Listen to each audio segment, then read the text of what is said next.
Good afternoon, honorable ministers, distinguished guests, ladies and gentlemen. I'm Namrata Mukherjee, Strategic Planning Specialist at ISA, and welcome to the final thematic session at the 7th meeting of the ISA Regional Committee for the Africa region on Shaping Tomorrow, Advancing Solar Skills and Youth Entrepreneurship in Africa. The clean energy transition, as we've heard over these last 2 days, is both a climate imperative and an economic opportunity. Solar and decentralized renewables are expanding rapidly across Africa, and we've learned about this very closely.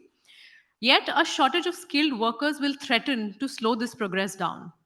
At the same time, youth entrepreneurs are pioneering solutions from solar microgrids to clean cooking technologies.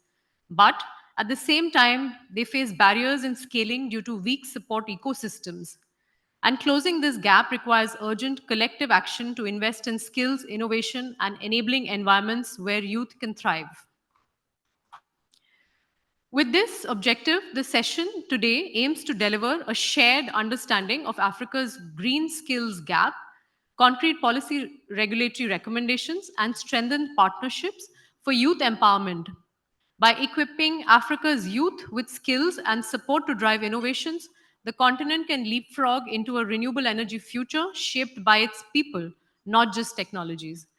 Therefore, this is an invitation to all of you to move from ambition to delivery, with Africa's youth leading the charge towards a just and sustainable energy transition. With this context, we will now move to the proceedings of this session. I would request our Excellency, Mr. Ibrahim Matola, Honorable Minister of Energy, Ministry of Energy, Republic of Malawi, to kindly come up and deliver the keynote address for this session. Sir.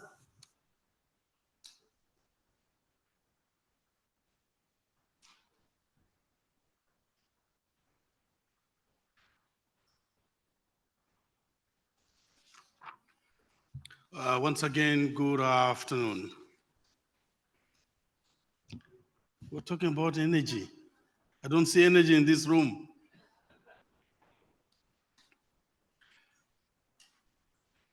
Thank you very much, our panelists and our distinguished guests and our moderator. Africa is not only rich in renewable energy potential, but even richer in youthful ambition and innovation. With an estimated 6% of its population under the age of 25.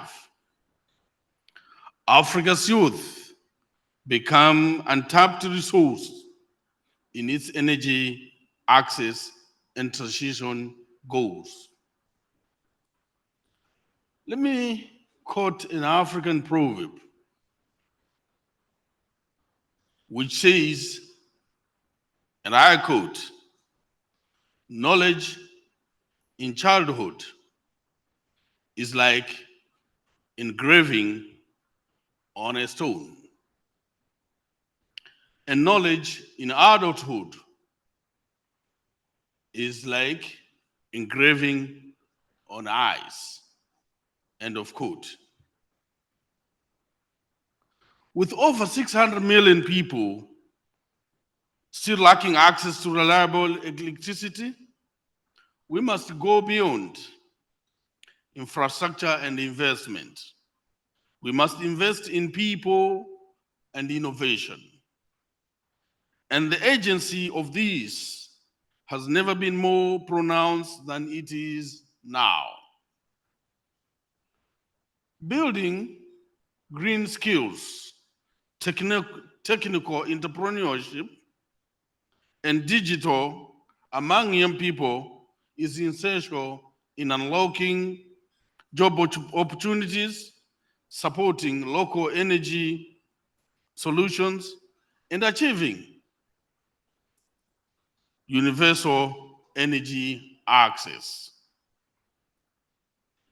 The global shift towards clean energy is not only a climate imperative, but also an economic opportunity. In Africa, Solar and decentralized renewables are expanding rapidly, but a shortage of skilled workers threatens to slow progress. Simultaneously, empowering youth innovation through supportive ecosystems has enormous potential to catalyze new business models and technologies tailored for rural and underserved communities. Young entrepreneurs across the continent are creating ground-breaking solutions from solar microgrids to clean cooking technologies.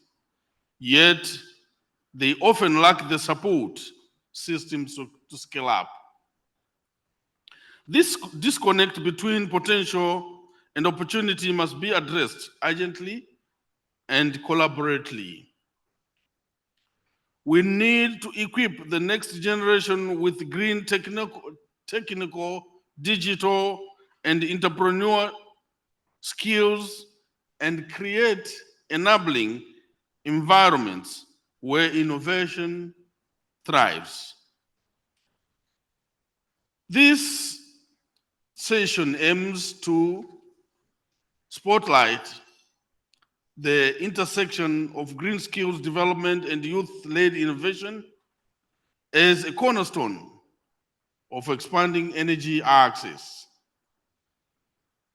The thematic focus areas for the session will include green workforce development in the solar and renewable energy sectors, youth entrepreneurship in off-grid and mini-grid innovation, public-private partnerships for skills training and job creation, leveraging digital tools and artificial intelligence for energy innovation, creating the right enabling environment for energy innovation. Today, we have with us stakeholders from government, think tank, industry, civil society, and youth innovators to explore practical pathways, success stories, and enabling frameworks towards empowering youth with the skills and platforms they need to transform the country's energy landscape. The expected session outcomes include shared understanding of the green skills gap in Africa's energy sector, policy and regulatory recommendations to support youth skill development and innovation, strengthened partnerships among stakeholders committed to youth empowerment, investment and policy recommendations captured for ISA and partner implementing organizations, and dissemination of findings from the ISA Solar PV Skills and Jobs in Africa study to inform national and regional action. In conclusion, I would like to reiterate that Africa's energy future will not be built solely by technical or technology and innovation. It will be shaped by people. By focusing on green skills and youth innovation, we identify the relevant ecosystem for the youth to become the architects of a just energy transition in Africa.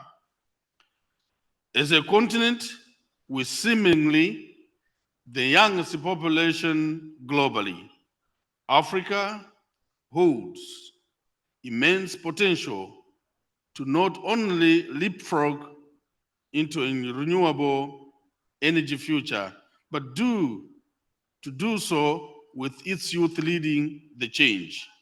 This session is an invitation to accelerate that future together, leaving no one or leave no one behind, as it has been said by the World Bank President and also Prime Minister Modi.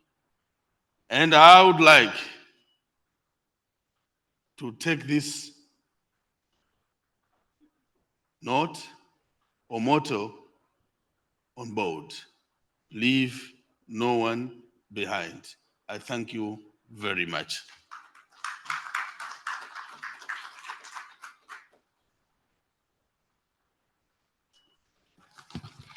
Thank you, Your Excellency, for that motivating keynote address and highlighting the importance of collaboration to bridge the gap between ability to innovate and the necessary partnerships between public and private sector. With this, I will like to now invite the Honorable Director General, International Solar Alliance, Ashish Khanna, to kindly provide his special remarks before we start the session.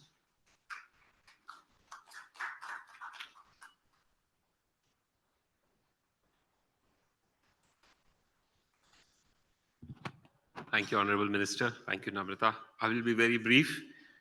I don't need what is a little bit of a funny anecdote is that after the World Bank President Ajay Banga has spoken about the importance of jobs, all my World Bank friends are only talking about jobs, jobs, jobs.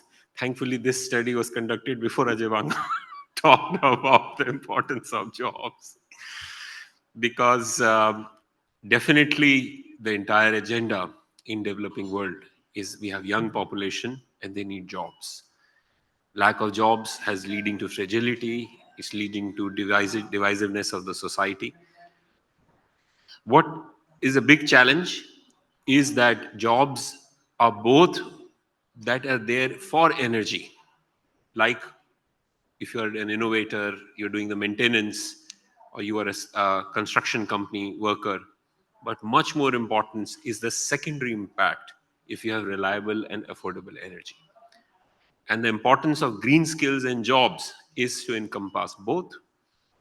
My only quick second point is that I mentioned yesterday. I think Africa has a unique moment in time and opportunity to look at empowering youth to be the disruptors in terms of innovation. We have SolarX, 20 of them. You need 20,000, frankly. We are able to give 20 students to masters in IT Delhi. You need 20,000 there too. We are trying to have Star C in 12 countries, but probably even there you need thousands and thousands. And finally, on new technologies, the Minister Janapur was telling me that can the 100,000 fishermen of Ghana, rather than a canoe with a diesel, have a battery? And that is a ideal thing of trying to get greening of skills because it's much cheaper to have a battery powered canoe for fishermen. Small things in context of Africa that is going to make a big difference.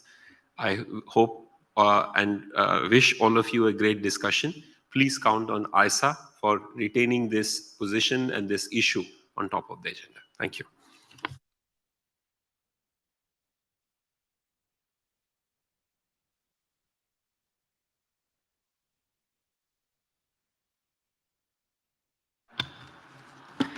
Thank you, DG, for your insightful remarks and for emphasizing the scale of greening of skills for this continent. What we'll do is the session has two parts to it. I have a brief presentation, and if I can request the IT team to please kindly put up the presentation.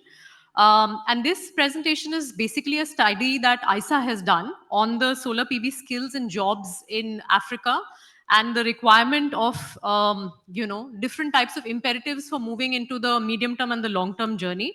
So I'll take a brief 10 minutes to take you through this presentation and then I'll hand it to the panel to move towards the panel discussion.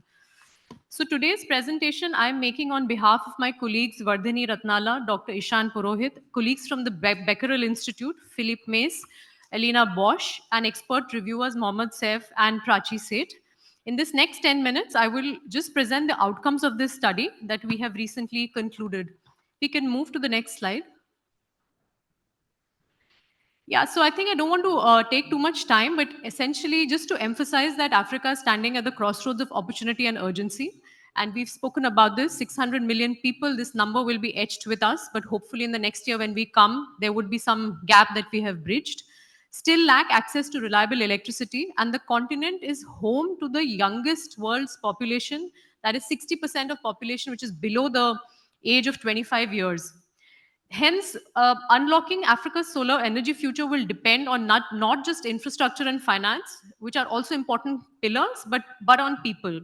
And to unlock this, we need to build a sufficient and adequate solar PV workforce and identify the key challenges so that we are able to develop an actionable and implementable solution for addressing this gap.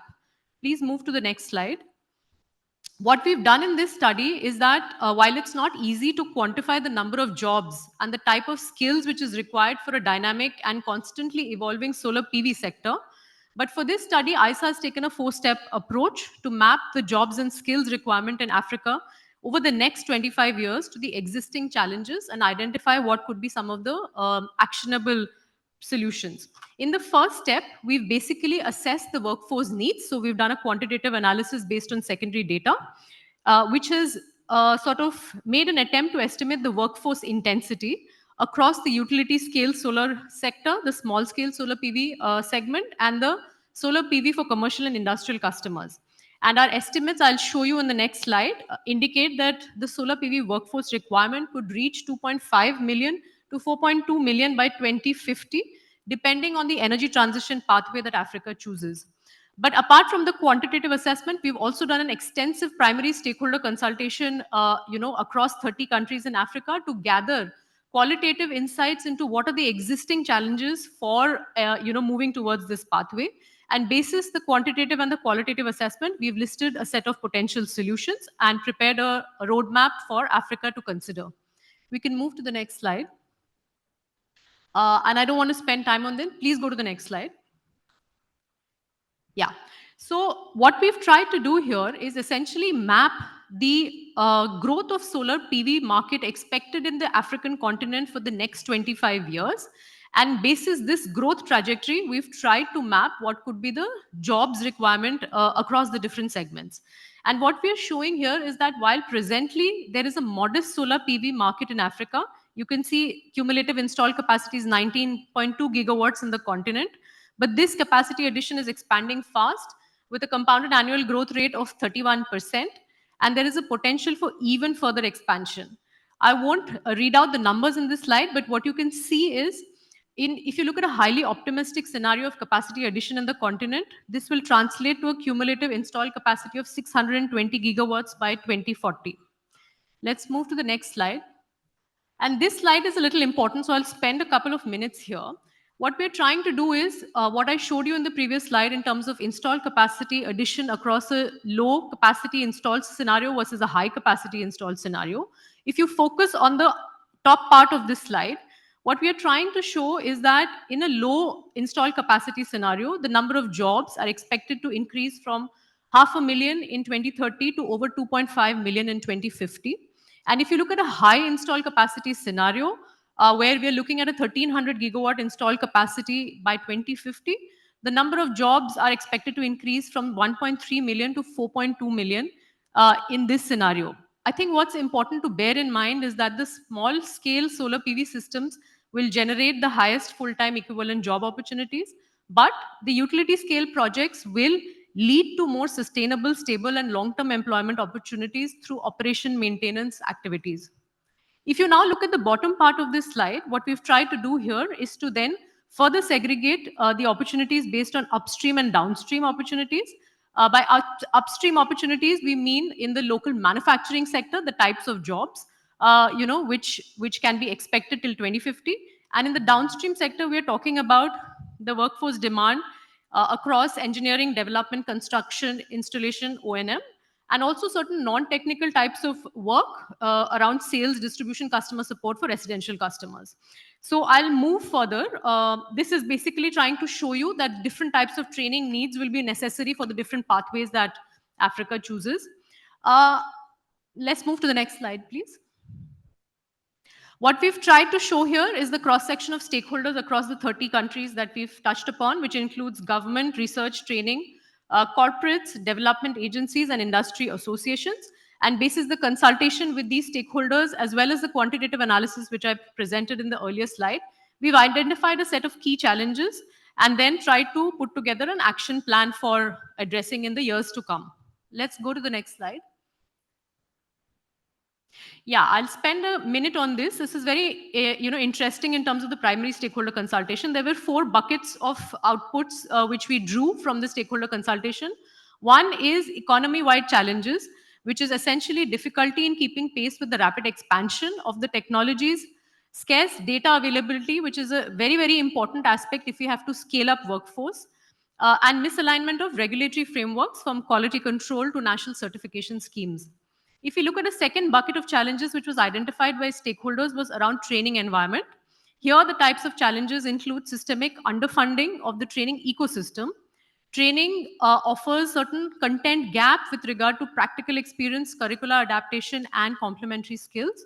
And it was expressed that there's little collaboration between training institutions and private sector for curriculum development.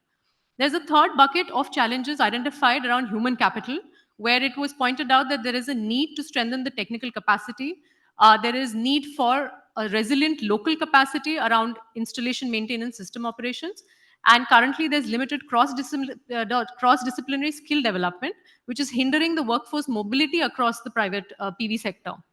And finally, there were challenges around the sector per se, which pointed out there's limited collaboration amongst actors, which is limiting the sector development.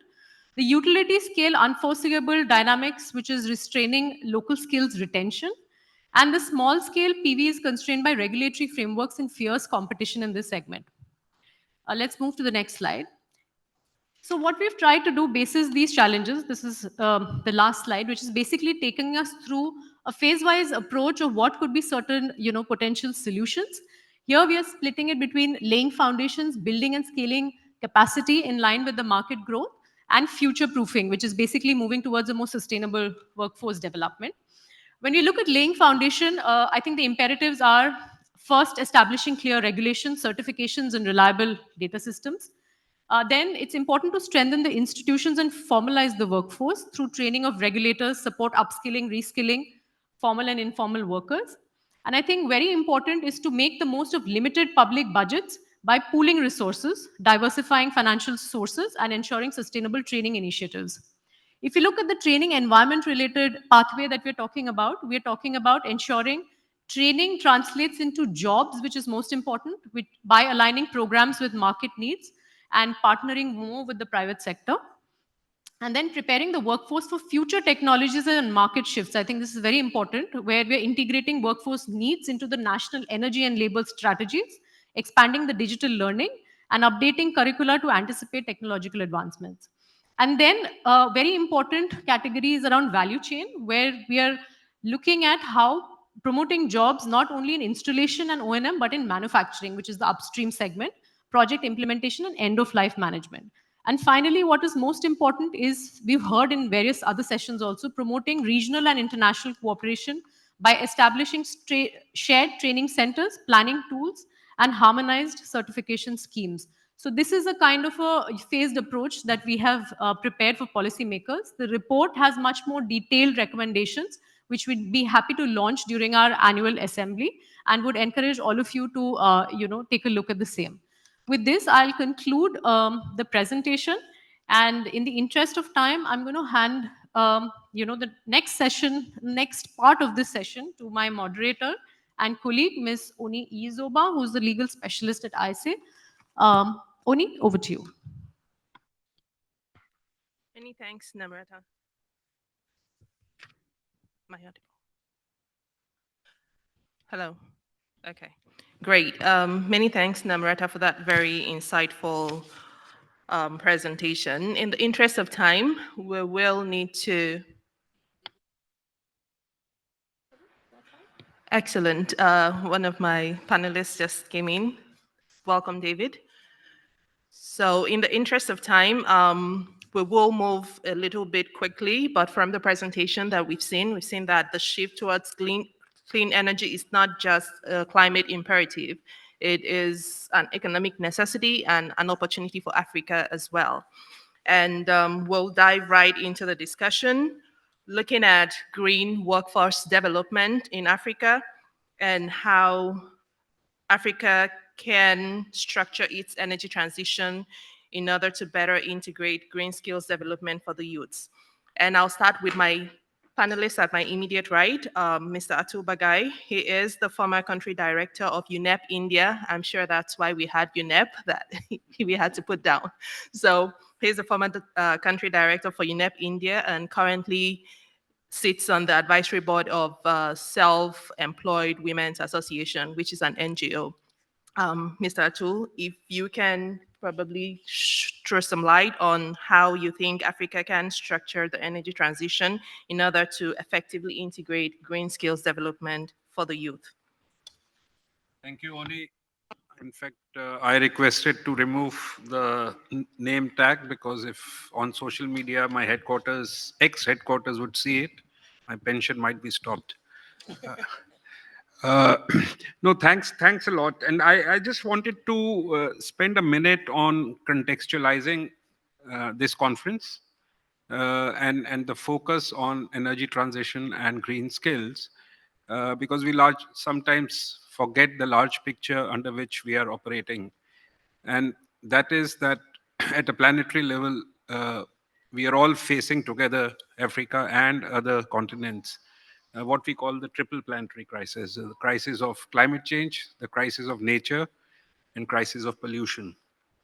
And this effort through this conference and all other activities ISA is doing is actually impinging on all these three crises. And any activity that is done on solarization will have co-benefits for climate change, for pollution, and for nature. And I think in that context, we need to see the whole debate that we are having on green skills, because it enlarges the canvas under which we should be looking at green skills. And that creates a little bit of a challenge also, because as we all work in silos, we tend to forget that when we're talking of green skills, what kind of an impact we should be looking at and what kind of inputs that should be coming in to define green skills and to implement green skilling. I would like to talk about what is being at a global level now being talked, that we are all transforming to a green economy. And that's where the green skills become so important, when we are transitioning each and every sector of our economy to a greener economy. Uh, we would need skills for almost each and every sector that we are transforming. And Namrata, when you were talking of the job intensity that will come in, there are certain methodologies that have been developed while green economy analysis and research are going on, in terms of how much job intensity would be required for example, the solar sector. And I think it will be good to, and I think World Bank has also done some studies on green economy and skilling in terms of what kind of number of jobs that will be created for each sector. I wanted to highlight a few facts which Africa should really be looking at when they're wanting to go in for green skilling. One, our formal education sector still is not aligned to green skilling. And I'm not talking of just schools, but I'm talking of technical institutions at the implementation level, the ITIs in India, for example, or the polytechniques. They are still not attuned to what kind of skilling requirements are needed for the solar sector. There is a green sector skill council in India, and they are defining what are the solar skills needed for the transition to solar systems pan India. And I think that is a very critical area that needs to be looked at when we are trying to, as I said in the first panel, meaning only 1% of the global installations is in Africa. So the potential of increase over the next 20 years is going to be huge. And the skilling requirements will also be very, very huge. The second point which I wanted to highlight was that green skills in solar sector will be very, very different from the kind of skills that the energy sector till now have had in normal traditional ways of providing electricity. I like to refer to the fact that till now, electricity being provided through government sector, even at the rural level, is something that has created an infrastructure and an institutional system for maintenance and for repairs, which is done through the public sector, through the government sector. Solar sector will be very, very different. And not only very, very different, it will also be far more dispersed within the rural sector with smaller systems. And that means you'll need to have skill sets available at the place where the installations are being made, which is in a way was managed by the government sector in a very different way. I'll just give a small personal anecdote, sir. Uh, we've just built a house up in the hills in India, and we installed 10 kV of solar system rooftop. And this was just about 6, 8 months back, and there were certain problems with the installation. The installation had to be done from someone in New Delhi, and it's been 6 months that we have not been able to find a skilled person in the hilly area to come and look at that. And the vendors post installation servicing, they just say it's 25 years guarantee we are giving, and it won't uh, create any problems. So what is really needed is wherever there are solar installations, we need to have skill sets. And this is an example which we experienced when we did the Seva program, where we were skilling salt pan workers, that we need to have skilled technicians at the place where the installations are being made. And we were able to do that in the limited project that we are doing with Seva in a few villages. I am just thinking if we have to scale that up to a continent level in Africa, the kind of infrastructure and institutions for training, for skilling that will be needed would be really huge. I'll close by saying that there are a lot of social factors involved in as challenges for skilling.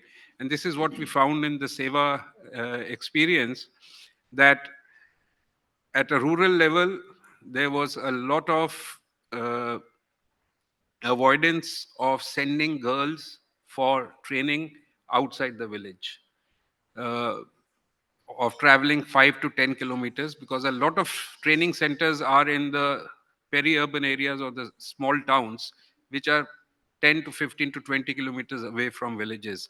So sending girls for training to those faraway towns was a big challenge that we face. Then the residential facilities that are needed. So a lot of these extraneous factors also need to be looked in when we are implementing a green skilling program. And the second part of the skilling is you might have trained rural people on that, but the employment opportunities could be partly, since it will be disbursed in the villages, but a lot of employment is also in away from the place where the skilled technicians are staying. So wherever the employment opportunities are, there also one needs to create an infrastructure for seeing that the technicians are able to stay for a longer period of time for the employment. I would like to stop here, and I would say that a lot of extraneous factors really need to be analyzed before we can think of a very successful skilling program. Many thanks, Mr. Bagai, for contextualizing this green skills definition and also identifying some of the extraneous challenges that may come up with the green skilling program. So I'll pull in Professor David Kanch here. Professor David, you've done considerable work with the Brew Hammond Energy Center here at the Kwame Nkrumah University of Science and Technology, Ghana. How would you look at listening to Mr. Bagai and some of the challenges that we have with green skilling? How do you think Africa should structure this energy transition to integrate green skills effectively?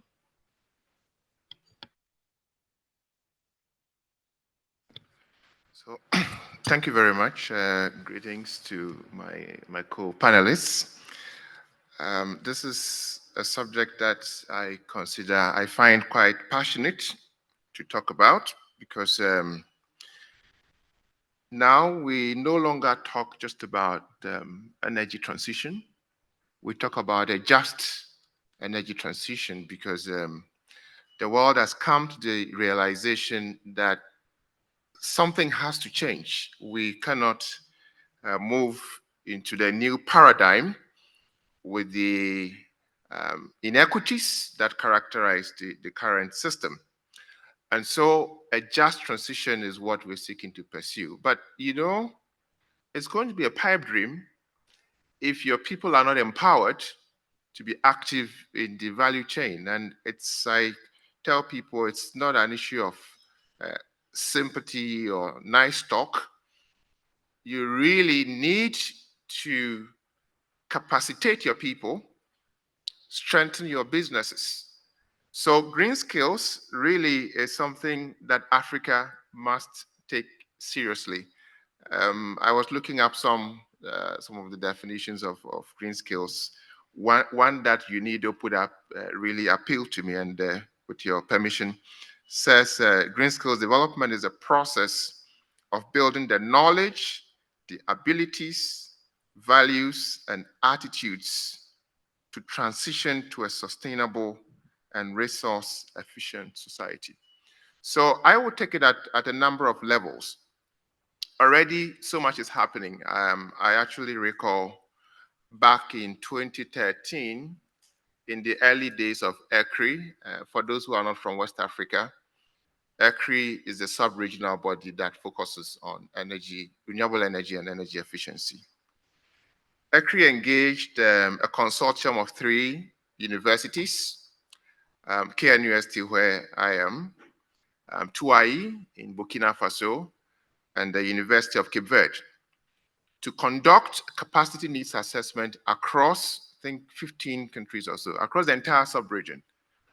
And it was nice to see a lot of the conclusions we came up with, what we saw, aligns closely with what ISA is also coming up with. The fact that some training are best done at the regional level, some capacities have to be done, capacity building activities have to be done at the national level, etc.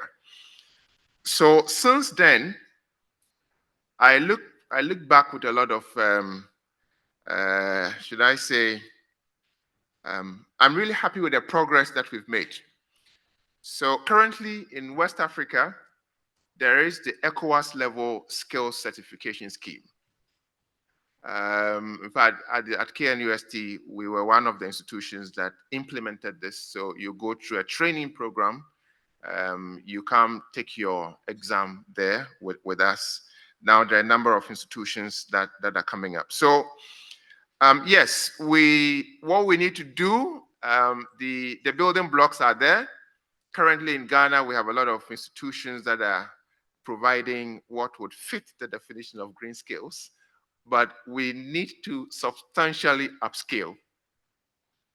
Substantially upscale, but also pursue the path of certification. The framework that we've put in place is not well implemented. The numbers are really small.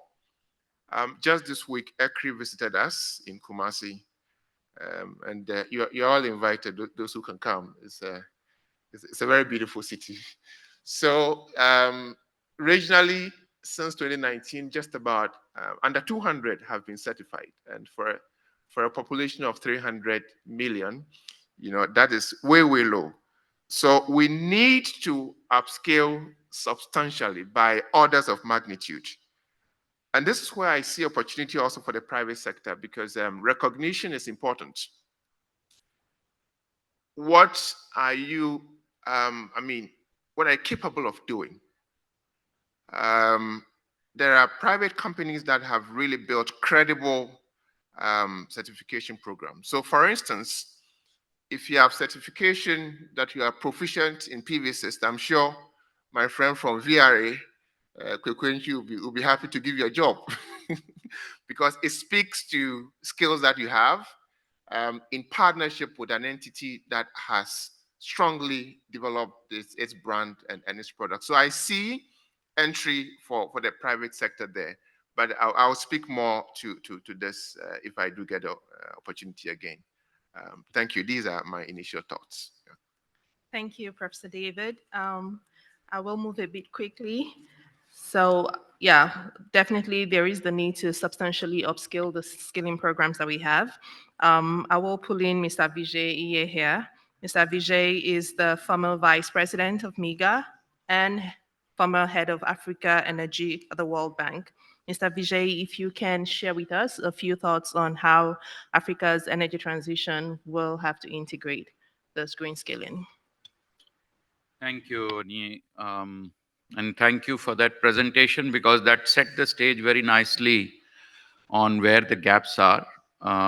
We know very clearly that there are private sector companies that are trying to expand their uh, renewable energy business in Africa. When I was at MIGA, we had this company that was looking to establish renewable energy, solar-based renewable energy projects in 6 African countries. In 3 of them, they were able to find the necessary people with the skills that they could employ and get their work done. But in 3 countries, they were facing a real challenge in terms of finding the people that they need. So, and on the other hand, you also outlined, Namrata, in your presentation that there are large number of youth in Africa that are educated, but they are lacking the skills. So this mismatch between academic outcomes and the market demand for the skills is something that needs to be bridged. They say that skills is the bridge between dreams and reality, but that bridge here seems to be lacking because we can't really find the people you need among this huge pool of educated young people. So I have a couple of points to make. One, we are trying to make sure that the skills that we have are relevant to the industry, that the quality of the skills imparted is good, and that we impart them in sufficient volume. Now, we know that the ISA is trying to do this through Star C and some of the other partnerships that they are forging, but it will give us the quality and the relevance, but it will not give us the volume.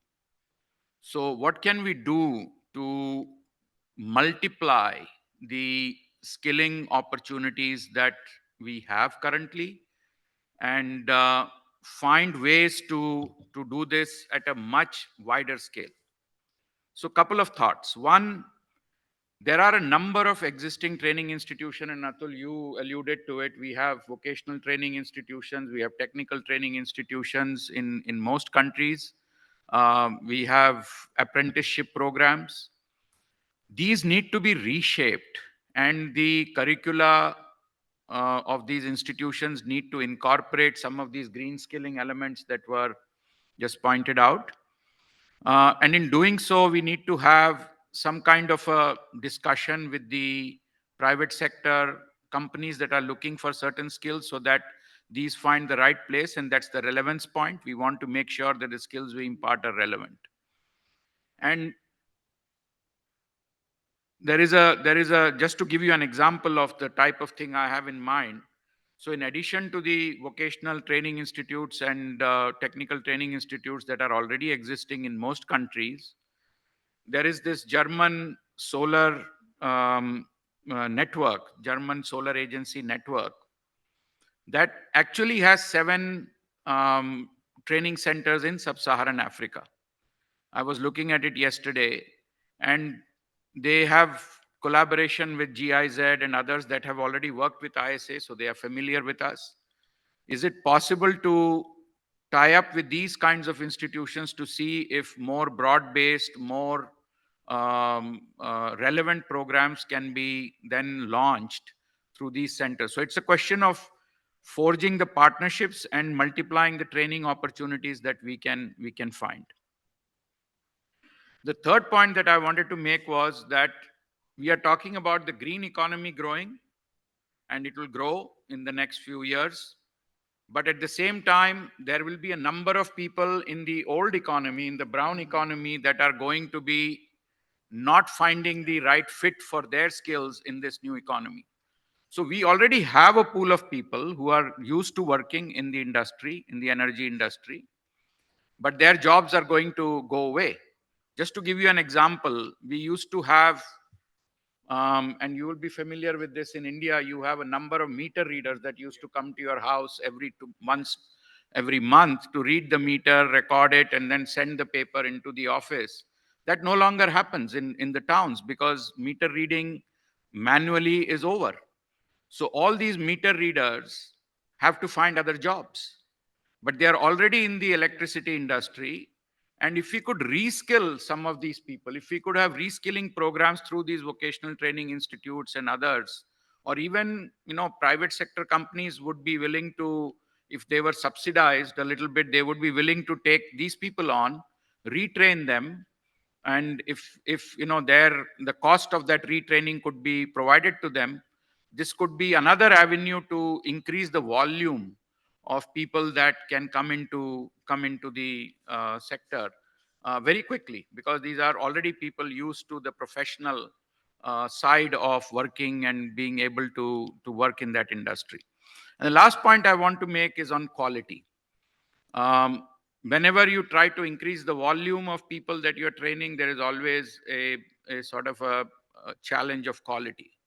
And here again, I think we need to have some partnerships, some kind of quality control mechanisms, that we engage the institutions that are already very good at looking at providing the right certifications, so that when the industry hires the people that you are training, they already come with a brand, with a quality mark that is well understood in the industry. So we need to develop, each country needs to develop some kind of collaboration with to make sure that the quality standards for the training are relevant and acceptable to the industry. So let me stop there. Thank you. Thank you, Mr. Vijay. These are very important points, especially the reskilling programs and also trying to bridge the skill mismatch that we currently have. Um, from that, we will move on to youth entrepreneurship in mini-grid innovation. And I will request Professor Ambush Saga to come in. Professor Ambush is from the School of Public Policy, Indian Institute of Technology, IIT Delhi. What would you say will be the role of youth entrepreneurship in accelerating energy access through mini-grids and off-grid innovations? Thanks. Actually, I'm going to. Is this working? Yeah. Okay. Uh, I'm going to pick up on that, but I want to actually make a somewhat different point to begin with, because I think again, some of my thoughts are catalyzed by the report that was presented by Namrata and the data there. I think the point that you made was that 60% of African population is below 25 years.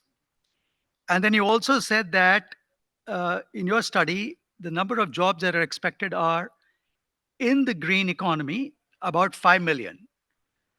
So I guess the question that I really kind of want to pose at us is, what's the problem we're trying to solve here? Are we interested in making sure that the green transition happens and we have people to help enable that transition? Or is it that we're thinking about employment opportunities for the youth? Because I think those are two different questions. And I think, at least to me, from the report, the message that I take away is that 5 million jobs created is not going to solve the employment problem. But I think we have to do both. So let me at least suggest, and I think it picks up to the entrepreneurship question. I think there are, again, if you come back to the first part of the question, which is how do we make sure that we have the right people and skills available to enable the transition? I think from your presentation and from the comments made by colleagues, I think there are two kinds of jobs that are possible. One is people who are really, in a sense, what I would call uh, the more volume part of this green transition, which is people interest, technicians or other people who are implementing projects, operation, maintenance, of which we need very, very large numbers. And I think that's the point made by my two colleagues, that you really need to think about both volumes and quality there. But you can also have talk about entrepreneurship, which is a different kind of a job opportunity for young people to engage in the energy transition by creating technologies, by creating business models, uh, and by creating startups, which all are more value added, but require completely different kinds of skills. That's where formal academic institutions, universities, and colleges come in, by making sure that you can uh, give young people the right kind of skills. And the skills will both be technical skills, but also skills about a broader understanding of what it takes to build a startup, uh, uh, which may be some kind of maybe entrepreneurial experience or maybe some kind of industry internships, which basically at the end of their academic life um, have both given people the skills and the exposure uh, in order to become entrepreneurs in this space. And I think that's where academic institutions can play a very, very important role. One can do that both through formal training in academic institutions, but also partnering with industry, and also setting up incubators and all of that, which public policy does in many countries, too, including India, to support entrepreneurship. Very important, actually, people have talked about digitalization. I think that is where young people can play a particularly important role, because I think they're very comfortable with the digital tools and skills, and I think that's going to play a very important role in the green transition. But let me add one last point, actually, which is this is basically making sure that we have the the the manpower uh, in order to advance the green transition. But I think, as we've talked about in many of the other panels, is that once we have energy access in place, it also opens up all kinds of developmental opportunities. Productive uses of energy become possible and all of that. And I think that is where the much bigger number of job opportunities are going to become available. So I would actually posit that we really should be thinking, like we've been saying in many of the other panels, if you think bigger picture, I think you have to think about young people in order to enable the green transition, but then also training young people to be able to take advantage of the opportunities that emerge because of the green transition, especially through energy access, which again will be much more local. And therefore, you need to make sure that there are young people across Africa who have an understanding of the opportunities that are going to emerge because of energy access, because of the productive use of energy, whether it's in the agriculture and the food processing or in the healthcare or other spaces. And I think we also have to be thinking about training people for those opportunities. And I think we'd be otherwise I think we'd be selling ourselves short, because what we really want to do is to make sure that we are both providing clean energy and energy access and the economic development opportunities. And I think one has to think about training youth for all of that. I'll stop with that. Thanks.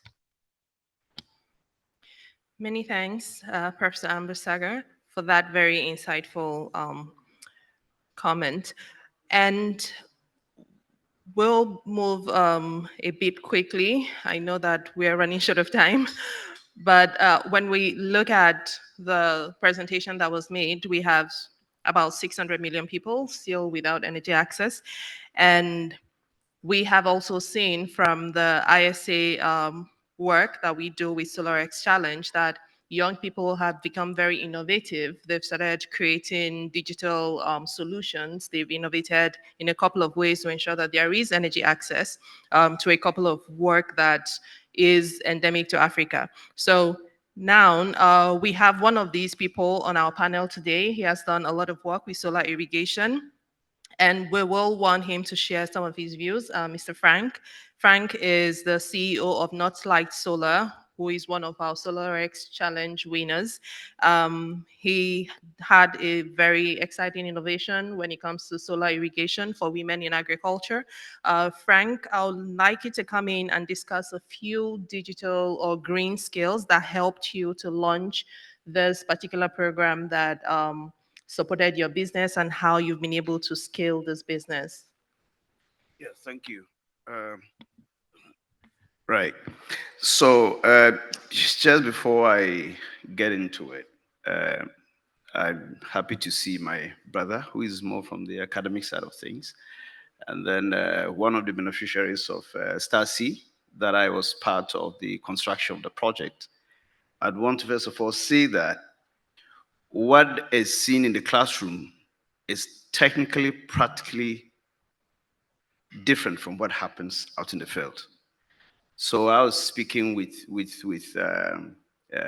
my senior my about the opportunity to have conversations around integrating the practical knowledge that is found out in the field, understanding the actual scope of operating projects, understanding the language that is spoken in the community by the consumers and the target groups, and aligning that with what happens in the classroom.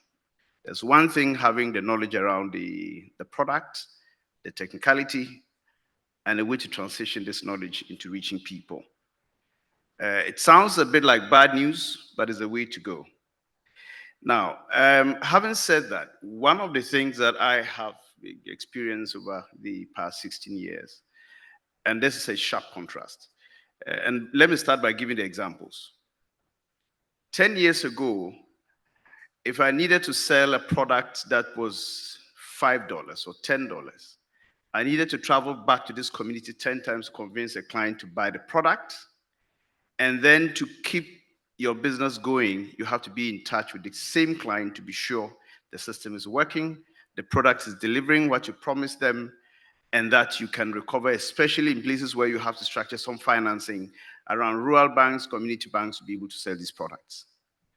Fast forward today, we can remotely monitor the performance of these projects and collect feedback, reducing our cost of operations. That is what digital inputs in business looks like in Africa. What does that mean in terms of the essence and action? So one, you must understand the technology and must be abreast. Now this is key. Innovation is good, but the pace and speed at which this is happening can actually lead into problems. So again, if 5 years ago I bought a solar panel, let me even give you a practical example. We just commissioned a 400 kilowatts solar system 2 days ago. At the time we were structuring this project and composing the components for this project, we used a 605 watt panel as a design for this project. We're commissioning today and already we have a 700 plus watt peak panels in place. 10 years down the line, if you have to go and do some replacements of components, you won't find a 605 anymore. What happens to that one?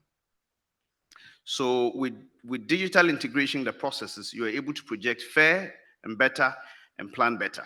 So these are some of the things that we do. The next thing is about how to operate and sustain the business. You must have data to drive your business. You must have data to feed the regulator so they understand exactly where things are going. And I'm sure some of the regulators will tell you that the vendors will go out, do the real thing, get dirty, come back, give them the feedback to model policy around this. And so as vendors, you need to understand these things and understand data is part of the process to developing a business and sustaining a business. So I think this coupled with the ability to monitor projects, the ability to monitor and integrate fairly is important. Now, the critical point is that we deal with a huge population that is not educated. So to be able to be fair in your pricing and fair in your activities, you have to make and utilize all the opportunities available in developing programs, increasing sales, keeping in touch with your clients, especially those within the last mile areas, and creating jobs that stay in the communities where you work. There's no point in traveling 10 miles down to a community where you can make money and live and nobody's employed. So job retention, job creation within the cottage setup is quite a critical thing. And we can only do this when we understand how to deploy digital systems in reaching our targets. I think that's pretty much what it looks like. Thank you very much, Frank. We definitely know that the importance of data as an entrepreneur, and launching your business is quite important, and also creating the right ecosystem. And with that, I will go over to Mr. Gayton Mason. Mr. Gayton, I would like you to discuss a bit more on how we can integrate public-private partnerships together with scaling and job creation. So we understand that many governments face this difficult task of challenging priorities, and therefore it is difficult to allocate sufficient resources to vocational and technical training. And that is where a lot of the international organizations and development partners come in and try to support these governments. But for a long time, we've seen that the exit strategy becomes a bit difficult, because once the funders pull out, it becomes difficult to sustain this. ISA, on our own part, we've tried to come in and support the defragmentation of these training centers, support star centers that are embedded in national institutions that will support long-term training and capacity building. But we know that that is not enough. But so what would you say is the best strategy on public-private partnerships that will support this green scaling program? Thank you for the. Is it working? Yeah. Thank you for the most complex question, which are to involve private companies. And I'm coming back a few hours back on the beach yesterday evening, and the person I was talking to will recognize himself. And we are discussing about how Star C could be initiated with public money, but engaging private companies. So making sure that once they exist, private companies can use them to train the people that will work on the project. And so it's something that, in my opinion, fits, I would say, the development of solar in general in Africa quite well. It's the need to establish a scheme with public money or in a organized way, and then attracting companies. I'm taking a very simple example. If I have to develop a 100 megawatt plant anywhere in Africa, I will have trouble finding people who will be able to operate the plant, but also maintain it. And it's not the fact that it's Africa, it's the same problem everywhere in the world. But I have to train people to do it. If I have a company, but if I have a Star C which can do it, it's significantly easier because I don't have to set it up myself. And all the companies which are operating all over the world in countries where there is little which has been done until now are encountering the same problem. So if the infrastructure is already there and it's smartly organized, private companies will come and will be happy to delegate that to, for instance, Starcy. And I just would like to comment a little bit, because when we are discussing about jobs, I have the feeling that we are discussing much too often, but not only, about low-paid jobs. We're talking about millions of jobs, okay, which are operators, people doing maintenance, installation. But if we want a solar-based economy, we also need well-paid jobs. Where are going well-paid jobs today in Africa? They're going to the oil and gas sector. If we want the oil and gas sector to diminish, and if we want solar to take off, we need to provide something for these people. We need well-paid, we need medium-paid job. And that's where I fully agree. I think the academic world is a tremendous work to play in organizing that kind of thing. And I'm just going to tell you something which frustrates me a lot.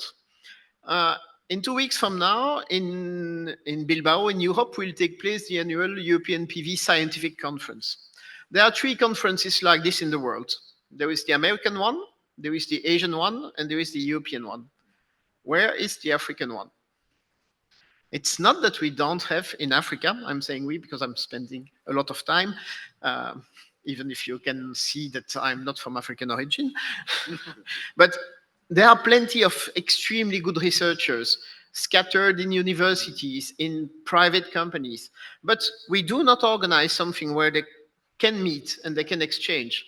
And that's the problem of the critical mass that we are very often discussing in this forum. And this is something that could be organized smartly. And instead of having 3 conferences organized every year in the world, we could have a 4th one, really dedicated to the very specific problems that exist in Africa with regard to solar development. And I will finish by that. It's something that, in my opinion, European, Americans, and even Asians haven't understood well.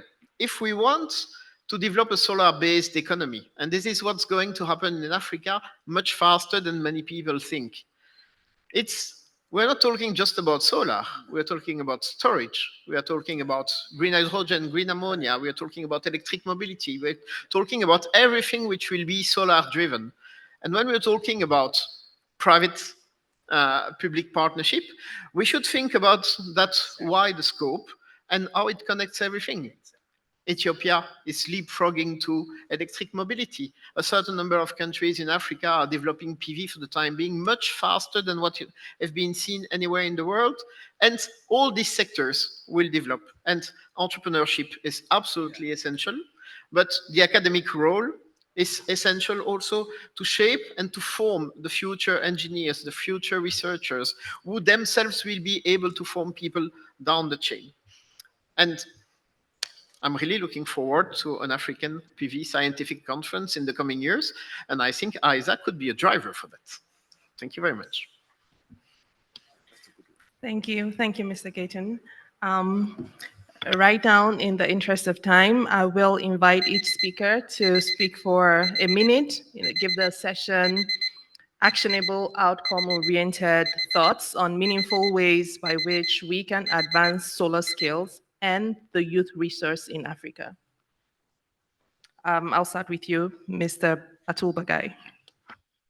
No, in fact, wanted to highlight that 2 major areas of skill development are also solar waste.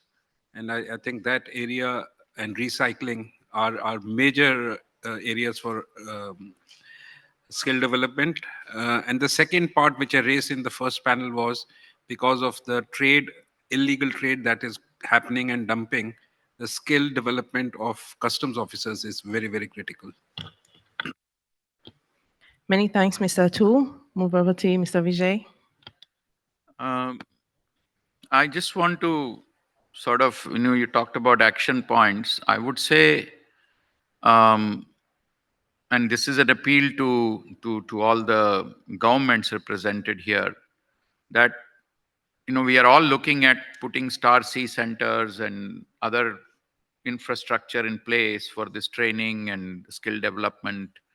I would suggest, while we do that, look for the additional institutions that we can crowd in for maximizing the potential for vocational training, technical training related to the industry. And we have heard from our other panelists also that it's not just solar. There are so many offshoots of it. And I think you made a very good point about looking at the outcomes of solarization and the kind of opportunities and jobs that would create. So there is a lot of thinking to be done, and the more partners we can crowd in to help us do that thinking and execute it, the better off we would be, both in terms of the scale we want and the speed we want.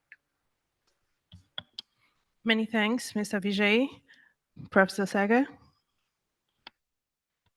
Thanks. I actually will just re-emphasize that point. And I think, to me, maybe I would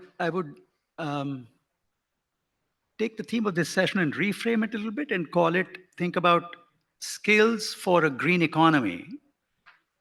And rather than only solar, because I think that reframing allows you to think about all the opportunities that will appear as you move towards a green economy, both upstream and downstream. And the reality is, again, to emphasize the second part of this is that you can actually kind of structure the problem in thinking about the different kinds of skills for different parts of, let's say, the value chain. Whether you're thinking about startups or engineers who are actually, as you said, the more highly paid jobs, and then you have the much more volume of uh, relatively lower paid jobs, but still jobs that are both, they're involved in things like operation, maintenance, etc. Those will require different kinds of institutions to engage with them and different kind of partnerships. So I think we would actually have to think about both framing the problem more broadly and then structuring it so you can think about what are the different kinds of skills for different pieces of that green economy as it develops. Thanks. Many thanks, Professor Sagar. Mr. Gayton? I would like to make a comment about AI. And AI is not Africa and India here. It's artificial intelligence. I know it's discussed in the other room exactly at that time, but we should discuss about AI for two things. AI for training people. If we need to train millions of people, it won't be done just with StarSeas. We need to find a way to accelerate our information is spread. And it's not only for people who will work, it's also for end users. And I'm taking 10 seconds for an anecdote. Of course, each time I'm coming in a city, I'm discussing with taxi drivers. And taxi drivers are always asking me what I'm doing. So we discuss about solar. And taxi drivers are people who, in general, have money to invest. But they're always asking me the same question. How much does it cost? How can I maintain it? Which are the companies which can install it? How long does it last? What about combination with air conditioning, with blah, blah. These are things which can be done with AI. An AI agent could solve that very simply. You just take your WhatsApp, you have a specific number, you don't even have to write it down, and you can do that in any language. And that's also something very important in Africa. It's being able to reach people who don't speak international languages, because we want to reach everyone. We don't want to leave anyone behind, and AI can do that kind of thing with smart AI agents. Thank you. Thank you. Can we hear your thoughts, Mr. Frank? I think we're all thinking AI, but I would stretch it between service providers and government and stakeholders, that we consider adopting AI to understand the changing models, policy situations, regulation matters between service providers and government and other bodies. That's the first one. Second would be to have deliberate policies that support local players in the industry. Ghana-wide, I mean Ghana and Africa-wide, if that's possible. It's already doing this, and it's a good thing to begin with deliberate policy and regulation. Third thing would be some funding opportunities, typically grants for some types of prototypes to be able to grow. You have the ideas, they only can become action if you can bring them to life. So that's one critical part. The last one I'd want to see is the stereotypes. There's always a perception that solar comes after some other form of energy. Solar is energy. You meet clients and they tell you that, oh, let me have solar until I have grid extension. I tell you, this is where it starts and this is where it ends. This is good energy. This is affordable. This is clean.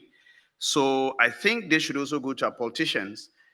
When they go for campaigns, they should say solar is the beginning, is the end. There's nothing like have this for now, we'll bring you proper electricity later. So the stereotyping must stop. Solar must be the new call. Thank you. Thank you, Frank. Professor David?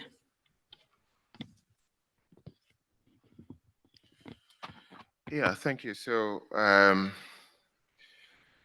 just to reiterate and emphasize that the spectrum of green skills we're talking about, even in the case of solar, is broad. And work we did recently suggests that feasibility analysis, taking projects from conception to bankability, there's a big lack of skills there. So there's the danger to tend to think only about the hard engineering type of skills. So let's be mindful of that as well.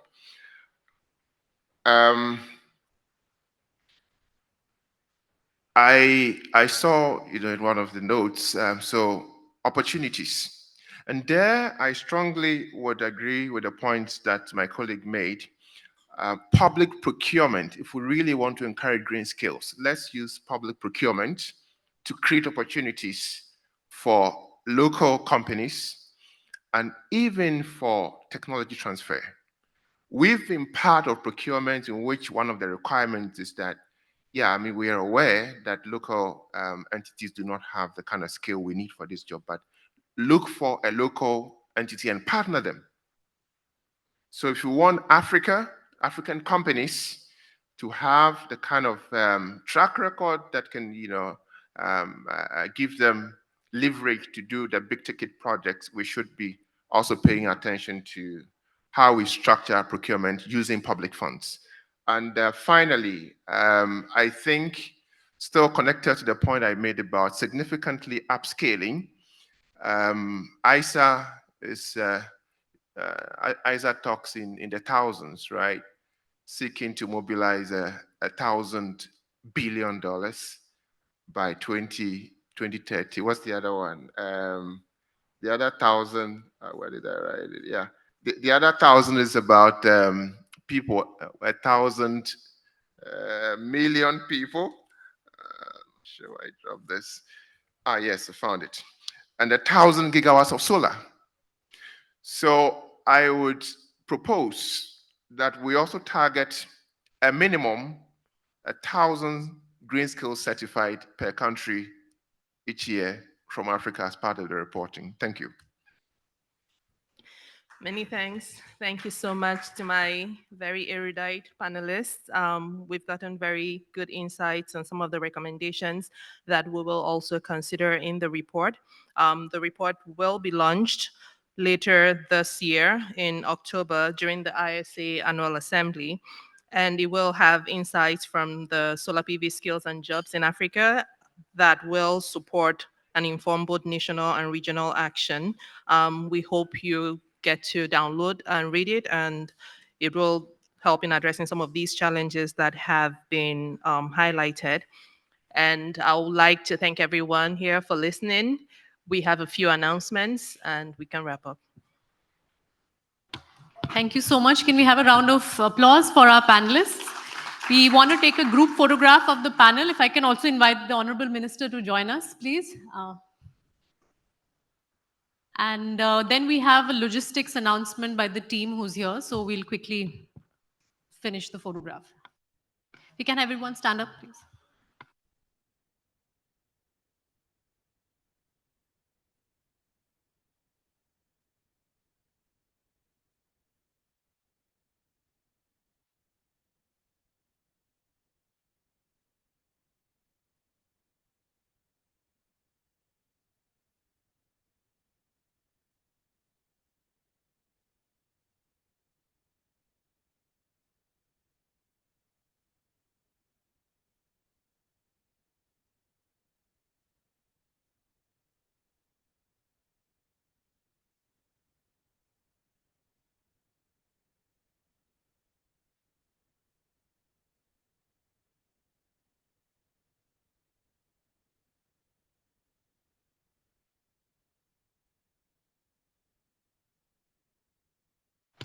And I'll just hand it over to our MC for making some important logistics announcements because we have the site visit after lunch as well.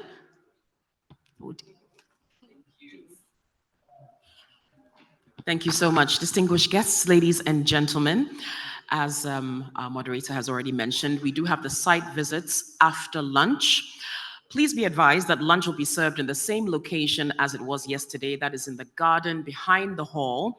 But before we go for lunch, we will have two very brief presentations about the site visits to Ada and Tema. So I'll invite Henry and Henry to come up quickly, very quickly, and in just a couple of minutes to give you an overview of what's going to take place on those site visits. Please welcome them with a round of applause.